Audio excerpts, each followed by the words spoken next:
Sometimes it can be hard to trust the process. To trust the process of healing, to trust the process of the growth of a new business, to trust the process that before there may be a wow, first there may be a woe. And so this was the particular situation I found myself in, though I didn't know it at the time, on Saturday, when I went on a little adventure to Dartmoor, foraging for therapeutic mushrooms. And my initial efforts were very, very sparse, very disappointing, and very, very wet.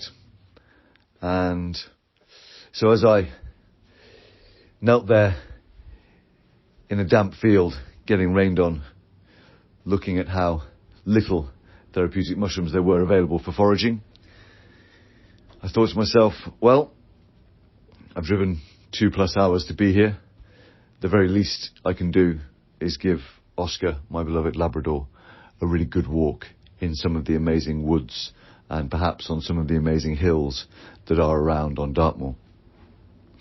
And I also knew in the back of my mind that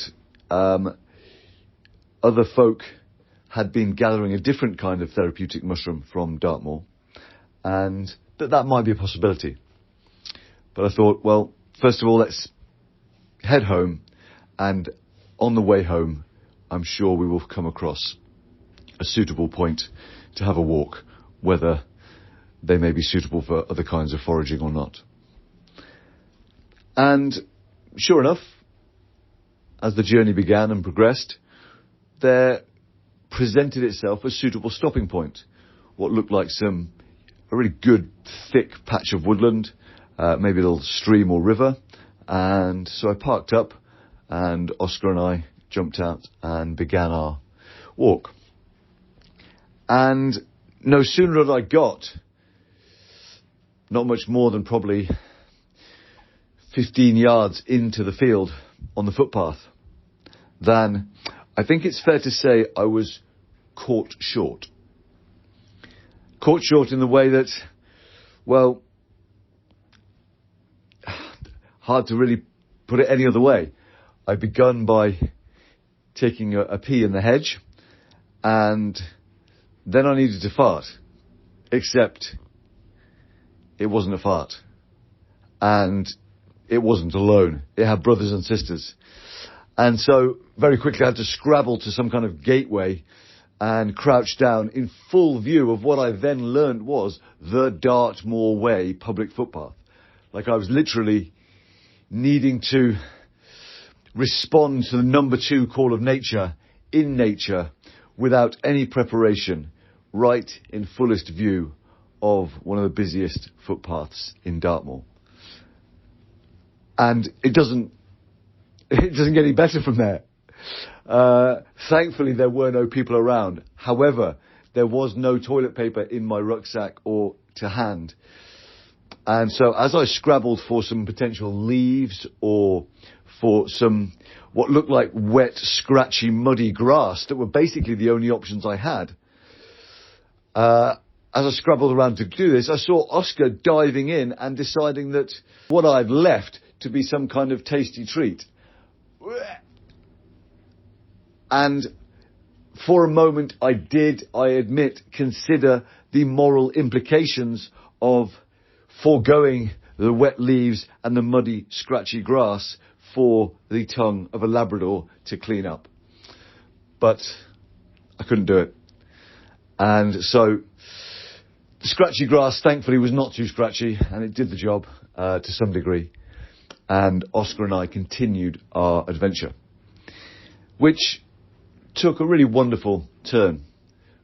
By the river, I found an alder tree, and according to the kind of Celtic tree zodiac, the alder is my birth tree. So I spent some time just connecting in and allowing it myself to ground and center, and it was very, very powerful just to allow everything to drop away, all of the kind of craziness and stress that the last week or so had been.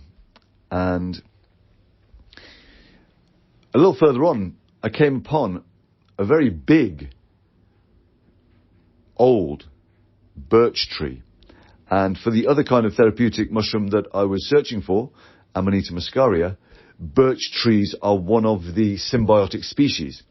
So for typically birch trees and pine trees, the Amanita muscaria is literally like a fungus that will provide the immune system to the tree. They have this amazing symbiotic relationship. And it's why Amanita muscaria is so therapeutic on so many levels. It's an incredible antimicrobial agent as well as being, a wonderful sleep regulator, among a lot of other things. So, when I saw this birch tree, I thought, well, maybe we're in some foraging grounds after all. And a little further on, and a turning off the beaten path, so to speak, and sure enough, clambering up a bank into a young birch forest, there, arrayed upon the forest floor, resplendent, were a series of Amanita muscaria, which is the big red and white spotted mushroom. And so Oscar and I spent a wonderful time gathering some of those and realizing that we had come off the beaten path into a place of real beauty, power and magic. It was as though a great old giant was sleeping on the hillside, and every now and then a huge granite finger or granite kneecap would poke up out of the ground, covered in moss, and these beautiful old oak trees and beech trees would be weaving themselves among these granite stones, and just to kind of sit a moment upon the moss-covered granite, or sit at the root base of a huge old beech tree, and look out and see the forest so full of life, was such an experience of bringing such a fullness of life back to me. To recognize that I had been gifted something very powerful, that I thought I was coming up to Dartmoor just to forage for one kind of therapeutic mushroom, and I ended up going home with another kind, and with the knowledge of now 2 foraging places for 2 different types of therapeutic mushroom, and a profound experience of what might be called the divine sense of humour. That before you can have the wow of sitting among the great beech trees and oak trees and the granite and foraging for the therapeutic mushrooms you've been seeking, before that moment of wow, first there may be the moment of woe, where you get caught short and you're scrabbling around for scratchy grass and pondering the moral implications of a Labrador's tongue. So, what of all this story for you? Why do I share this story now? And it is this idea that very often before there is a wow, there can be a woe. And that in terms of our health, one of the real characteristic ways that this shows up is in the idea of a breakdown. That sometimes in order to break through to a new higher order of being in ourselves, in our souls, first there must be a breakdown of the old ways of doing things, perhaps old relationships, old patterns of self and behaviour. And that particularly us Brits, because we've been so inured with this whole kind of stiff upper lip mentality, that we can so resist this natural process of change.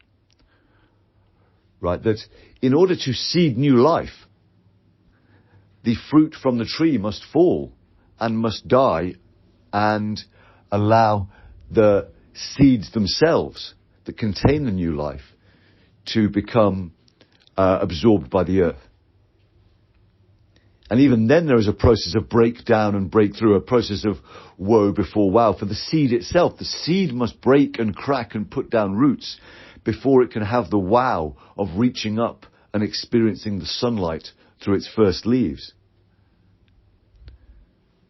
So before we get the wow, sometimes we must need to accept and allow the woe. And I wonder how this idea may be showing up for you today. this week. Okay, have a great day.